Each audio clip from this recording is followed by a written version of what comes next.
आते हैं हम लोग विषय वस्तु की ओर। आज की टॉपिक हमारी है लॉर्ड हेस्टिंग्स। लेकिन इस पॉइंट पर चलने से पहले, चूंकि आज दिवस है 14 फरवरी और आपको इतिहास में अगर देखें तो 14 फरवरी को बाबर का जन्म हुआ था 1483 में, और अरविंद केजरीवाल दो बार दिल्ली के मुख्यमंत्री 14 फरवरी को ही बने हैं। और ऐसे आज वैलेंटाइन दिवस के रूप में लोग मना रहा है सारे विश्व के लोग। सबकी एक इच्छा होगी कि एम.के. सिंह इसके बारे में क्या बोलना चाहते हैं, लेकिन शायद लोग एक इमेज बना लेता है किसी के बारे में कि वो यही बोलेगा, और अगर उसके इमेज से थोड़ा सा भी इधर उधर आप हो गए तो आपको भरपेट सुनाएगा। ये एक लोगों में देखने को मिलता है। अब मेरे बारे में जो इमेज बनाया होगा लोग कि भाई इतने अंगूठी पहनते हैं, इतने हनुमान जी है, भगवान के भक्त है, चंदन टीका किए हैं, तो कुछ घिसा पिटा संस्कृति की बात करेंगे, यानी कि शहादत दिवस के बारे में बोलेंगे। जो हमारे पुलवामा में 40 लोग शहीद हुए, उन शहीदों के बारे में निश्चित ही जो भी शहीद होता है उन्हें सैल्यूट है, क्योंकि हमारे देश के रक्षा के लिए शहीद होता है। और हमारे देश के माताओं के वो सपूत है, भारत माता के सपूत है। नहीं भी शहीद होते हैं वो लोगों के लिए भी सैल्यूट है, क्योंकि जो भी इस देश के रक्षा में लगा है, चाहे वो हमारे सीमा पर लगा हो या सीमा के अंदर लगा हो, उन सबको सदा सैल्यूट है। ऐसा नहीं कि केवल जो शहीद होता है उनके लिए सैल्यूट है।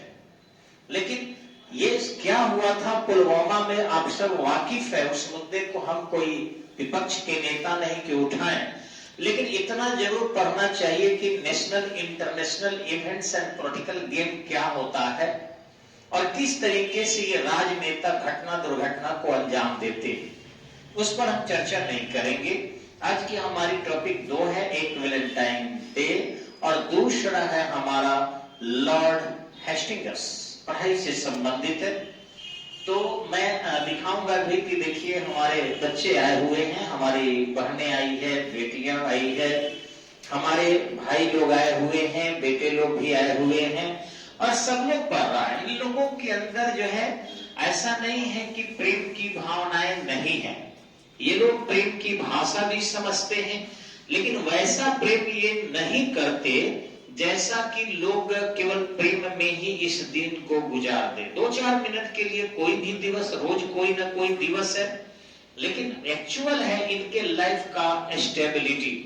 ये अगर गवर्नमेंट जॉब में जाते हैं और इनको एक सिक्योरिटी मिलती है, स्टेबल सिक्योरिटी मिलती है, तो फिर इस दिवस को वो केवल 14 फरवरी नहीं, हमेशा हर क्षण हर पल मनाएंगे। और इसलिए ये प्रतियोगिता की तैयारी करने के लिए भी बच्चे आ गए हैं। और आपसे भी कहूंगा मैं कि देखिए वैलेंटाइन दिवस कोई बुरा दिवस नहीं है। कोई भी दिवस, चाहे ईद हो, ईद भी मनाना चाहिए, बकरीद हो, बकरीद भी मनाना चाहिए, या दुर्गा पूजा हो, छठ पूजा हो, कोई भी ऐसा ओकेजन है। हमारा जो मानव का व्यवहार है वो बहुरंगी है। इसे हम 7 रंग में वर्गीकृत नहीं कर सकते हैं। कैलेडोस्कोप का नाम विज्ञान में सब लोग जानते होंगे, बहुरूपदर्शी हिंदी में बोलते हैं।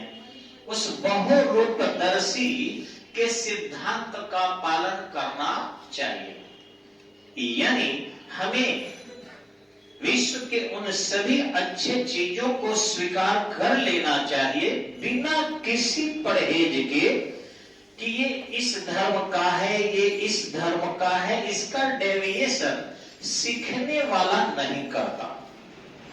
तो ये नहीं कि ये मानवता ईसाई धर्म की चीज है और ईद बकरीद इस्लाम की चीज है और छठ पूजा दुर्गा पूजा सनातनियों हिंदुओं की चीज है। जो भी चीजें अच्छी हो, विद्यार्थियों को, शिक्षाविदों को एक्सेप्ट कर लेना चाहिए, ये नहीं कि उसका विरोध करना चाहिए कि हम ये नहीं मनाएंगे। रही बात वैलेंटाइन दिवस की, तो ध्यान रखेंगे वैलेंटाइन दिवस अगर है, किसी वैलेंटाइन महोदय ने ऐसा कुछ किया है, तो निश्चित ही विश्व पूरा मना रहा है। अतः उनके रिस्पेक्ट में आज इस दिवस को आप भी 2 मिनट के लिए अगर आनंदित हो जाते हैं तो ये कोई बुरा त्योहार नहीं है। इसमें लगता ही क्या है? तो कुछ लोग कहते हैं नहीं, हम इसके लिए डंडा मारेंगे। वो पार्क में चले जाते हैं और 2 आदमी कोई किसी को अगर हैप्पी वैलेंटाइन डे बोल रहा है तो डंडा से खदेड़ खदेड़ कर मारते हैं। खुद उन मारने वालों से पूछा जाए कि अगर आपको अवसर मिलेगा तो क्या करोगे? वो दूसरे के लिए बहुत सीख देते हैं, लेकिन अपने लिए उनके लिए कोई सीख नहीं है। अगर तुमको किसी दूसरे पर दबाव डाल के सुधारना हो तो खुद सुधरो। दूसरे को सुधारने का काम, और जो चीज सर्वज्ञानी है, स्वयं भगवान शिव, उन शिव के पास कौन सी कला नहीं थी? उनके पास तो इतना अच्छा संगीत के बिना बजाने की चीज थी कि मां सरस्वती को दे दिए, जिसे रुद्र वीणा कहा जाता है। वो सबसे बड़े नर्तक थे, नटराज कहे गए। इस पूरे ब्रह्मांड में शिव से ज्यादा बढ़िया नृत्य करने वाला न हुआ है, न होगा, ऐसा माना जाता है। नटराज। क्या नृत्य करना बुरी बात है? क्या वीणा बजाना बुरी बात है? वह स्वयं एक बहुत ही अच्छे, आप नवम मंडल देखेंगे या साम वेद देखेंगे जिसमें सारे गम पता निसा सानी धप मगर ऐसा है, ऑलरेडी शिवम उवाच, शिव के शब्दों से निकला हुआ है संगीत। तो इस तरीके से हर जगह भगवान है। तो उस शिव से सीखो कि जब वो ब्रह्मचर्यता के रूप धारण करते हैं तो कामदेव भी हार जाते हैं और जल के भस्म हो जाते हैं। और जब वे प्रकृति के प्रेम के प्रति आतुर हो जाते हैं तो फिर कुमार संभवम पुस्तक पढ़ लीजिए, कालिदास के पता चल जाएगा कि कैसे कार्तिकेय का जन्म हुआ था और कैसे गणेश जी की उत्पत्ति हुई थी। कालिदास ने विशेष प्राकृतिक वर्णन किया है। भगवान शिव और पार्वती के उस प्रकृति में मिलन का दृश्य जो है उन्होंने शब्दों में दिखाने का प्रयास किया है। तो इसलिए जब शिव देवों के देव महादेव है और संसार के समस्त चीजें उनमें समाहित है, चरम ब्रह्मचर्यता, चरम प्रेमातुर, चरम संगीत, परम जो है नर्तक, सभी चीजें हैं, तो हम किसी का विरोध क्यों करें? इसलिए मेरा नम्र निवेदन है सबसे कि ये जो दिवस का विरोध हो रहा है वो शायद मानव को मशीन बनाना है, या वही परंपरा जो गुप्त काल में जन्म ली कि समंदर लांघ कर हम नहीं जाएंगे। हुआ नतीजा क्या कि गुप्त काल बीतते ही विदेशी आक्रमण शुरू, और ऐसा आक्रमण हुआ कि हमारा देश पाकिस्तान में टूट गया, बांग्लादेश में टूट गया, कुछ हिस्सा अफगानिस्तान में चले गए, और जो बचा रह गया आज देखेंगे कैसे द्वंद्व से गुजर रहा है। अगर ये पहले ही हम लोग समंदर लांघते और विश्व में हो रहे परिवर्तनों को सीखते तो निश्चित ही रूप से ये स्थिति भारत की नहीं होती कि हमारे यहाँ बड़े पैमाने पर तुर्क आते, अफगान आते, लोधी आते, मुगल आते, पुर्तगाली आते, डच आते, अंग्रेज आते, फ्रांसीसी आते, डेनिश आते, विदेशी आ रहे। इन पर विराम लगता, रोक लगता। आज उनकी इतिहास पढ़ने के लिए हम बाध्य हैं, इसलिए क्योंकि हम सीखे उनसे भी। जो आज की हमारी मेन टॉपिक है वह है आपका लॉर्ड हेस्टिंगस। इसको समझेंगे थोड़ा सा। वारेन हेस्टिंगस अलग था, लॉर्ड हेस्टिंगस अलग था। वारेन हेस्टिंगस का कार्यकाल था 1772 से 1785 तक। जिसमें 1772 से 1773 तक, यूं कहें लगभग 74 तक वह बंगाल का गवर्नर था। लेकिन 1774 से 1785 तक गवर्नर जनरल एक शब्द नया जुट गया, उसके साथ गवर्नर जनरल ऑफ बंगाल हो गया।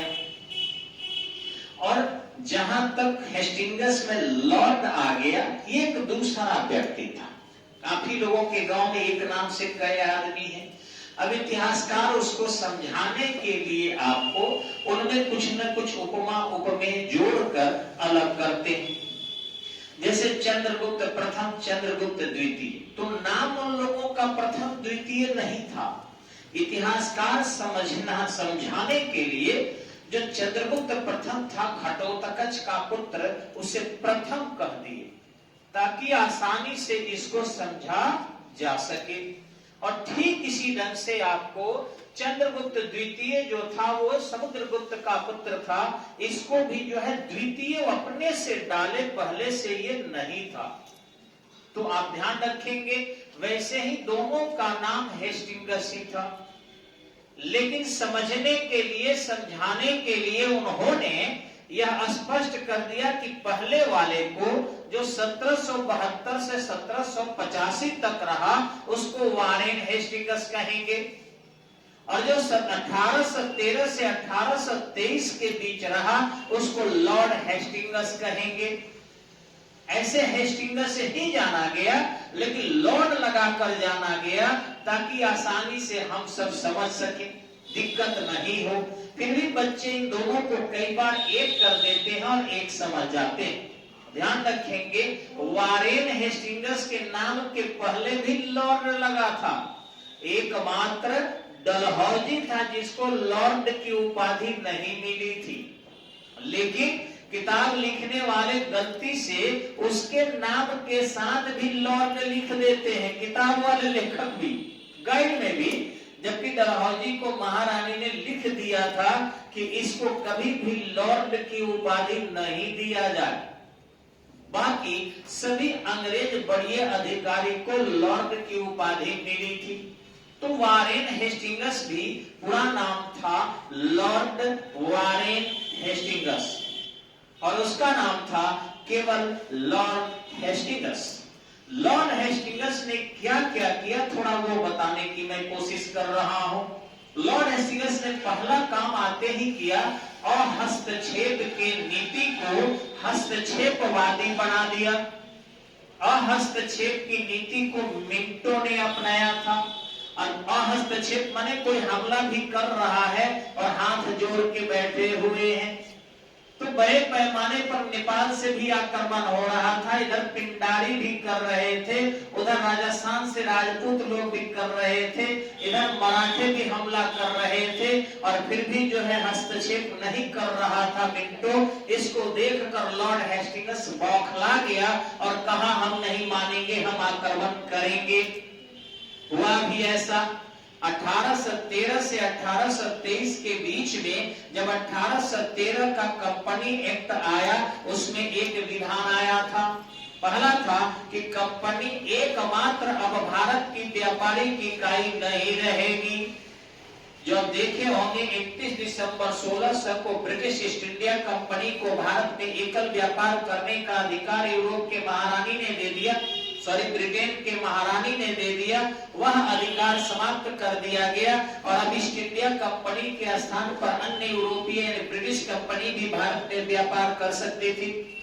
लेकिन हाँ, दूसरा था कि चीन के साथ व्यापार या अफीम के व्यापार में अभी भी ब्रिटिश ईस्ट इंडिया कंपनी को विशेषाधिकार रहेगा, इसमें कोई कमी नहीं की जाएगी। नेक्स्ट किया गया कि ब्रिटिश ईस्ट इंडिया कंपनी भारतीय लोगों को शिक्षा देने के लिए कंपनी के आय से प्रति वर्ष 1 लाख रुपया भारतीय लोगों के शिक्षा पर व्यय करेगी। हालांकि कंपनी इसको टाल मटोल करके 1833-34 तक लेकर चली गई, इसलिए क्योंकि वो लड़ा दी कि मलयालम में दे, कि तेलुगु में दे, हिंदी में दे, कि इंग्लिश में दे, डोगरी में दे, कि मैथिली में दे, भोजपुरी में दे, किस भाषा में दे। भाषाओं में उलझा दी और इस तरीके से लोग एकमत नहीं हो सके और कंपनी अपना प्रतिवर्ष 1 लाख रुपया शिक्षा पर जो व्यय करने थे भारत में, उसे बचाती रही। तो ये आया 1813 के कंपनी अधिनियम का परिणाम। लेकिन आप आगे अगर देख लेंगे तो कंपनी ने, जो लॉर्ड हेस्टिंग्स था, उसने स्वयं से यह निर्णय लिया कि पिंडारियों का दमन करेंगे और पिंडारियों के दमन के अंतर्गत 3 दिशाओं से 4 सैनिकों के नेतृत्व में भेज दिया अंग्रेज सैनिकों को, जिसमें अंग्रेजी पद्धति से सुसज्जित भारतीय सैनिक भी थे। उन्होंने जोरदार हमला किया और ये पिंडारी जो तृतीय पानीपत के संघर्ष के दौरान बिछड़कर इसी चंबल घाटी में रह गए थे, यानी मालवा के क्षेत्र में रह गए थे। उनके दमन जो है जब करने लगा तो वैसी स्थिति में जंगल में अंग्रेजों ने आग लगा दिया। जो पिंडारी थे उसमें सभी जाति के लोग थे। चित्तू को चित्ता खा गया, हिरू हार कर मार गया और फिर वासिल मोहम्मद स्वर्ग में बस गया। करीम खां को गोरखपुर के ग्वासपुर में बसा दिया गया और इस प्रकार पिंडारियों का दमन करके लॉर्ड हेस्टिंग्स अपने प्रसिद्धि को प्राप्त कर लिया। ठीक इसी बीच में आपको मराठों से संघर्ष त्रिंबक राव के कारण हुआ और शायद आपको पता होगा कि त्रिंबक राव तो भाग गया, परंतु तीसरा आंग्ल मराठा संघर्ष 1816 से 1818 के बीच हुआ और एक एक करके फिर सभी मराठा सरदार हरा दिए गए। जब सभी मराठा सरदार एक एक करके हरा दिए गए तो वैसी स्थिति में मराठावाड़ा अंग्रेजी राज्य में मिला लिया गया और फिर उनके शिवाजी के वंशज से अंग्रेजों ने संधि करके और बाजीराव द्वितीय जो नलायक था उसको कानपुर के बिछुड़ में पेंशन याफ्ता बनाकर बैठा दिया गया। ठीक इसी ढंग से राजपूतों से भी समझौता किया और राजस्थान के राजपूतों को अपने पक्ष में कर लिया। उनकी सुरक्षा और संरक्षा का भार भी अंग्रेज अपने कंपनी पर ले लिए, यानी अपने ऊपर ले लिए। इतना ही नहीं, 1818 में प्रेस मीडिया को स्वतंत्रता भी दे दिया। आपको शायद पता होगा कि लॉर्ड वेलेस्ली जब 1798 में बड़े पैमाने पर सहायक संधि करके भारतीय रजवाड़ों को अपने साथ जोड़ने का प्रयास कर रहा था, उस दौरान उन्होंने भारतीय प्रेस मीडिया पर प्रतिबंध लगा दिया था। उसे 1818 में समाप्त करने का काम लॉर्ड हेस्टिंग्स ने किया और इस प्रकार 1823 तक रहते हुए भारत में शिक्षा पद्धति को लागू करने के उसके संकल्प आगे बढ़ने ही वाले थे, तब तक वह भारत से वापस बुला लिया गया और इस प्रकार वह भारत को शिक्षित करने के कार्य में सफल रहा। परंतु इतना जरूर कर सकते हैं कि जिस तरीके से लॉर्ड क्लाइव ने भारत के विस्तार करने का कंपनी का काम किया था, उसी ढंग से लॉर्ड हेस्टिंग्स ने भी कंपनी की सत्ता को भारत में विस्तार देने का सफल प्रयास किया था। और इस तरीके से भारत में जो ब्रिटिश ईस्ट इंडिया कंपनी की सबसे बड़ी चुनौती मराठे थे, मराठों के पताका को समाप्त करके केवल उत्तर पश्चिमी क्षेत्र सिख राज्य को छोड़कर संपूर्ण भारत पर अंग्रेजों का नियंत्रण हो गया। एक बहुत बड़ी कामयाबी लॉर्ड हेस्टिंग्स की थी। अगली टॉपिक आपको हम करेंगे विलियम बेंटिक। अगले वीडियो में आप देखिए, सुनिए और फिर सब्सक्राइब कीजिए। धन्यवाद।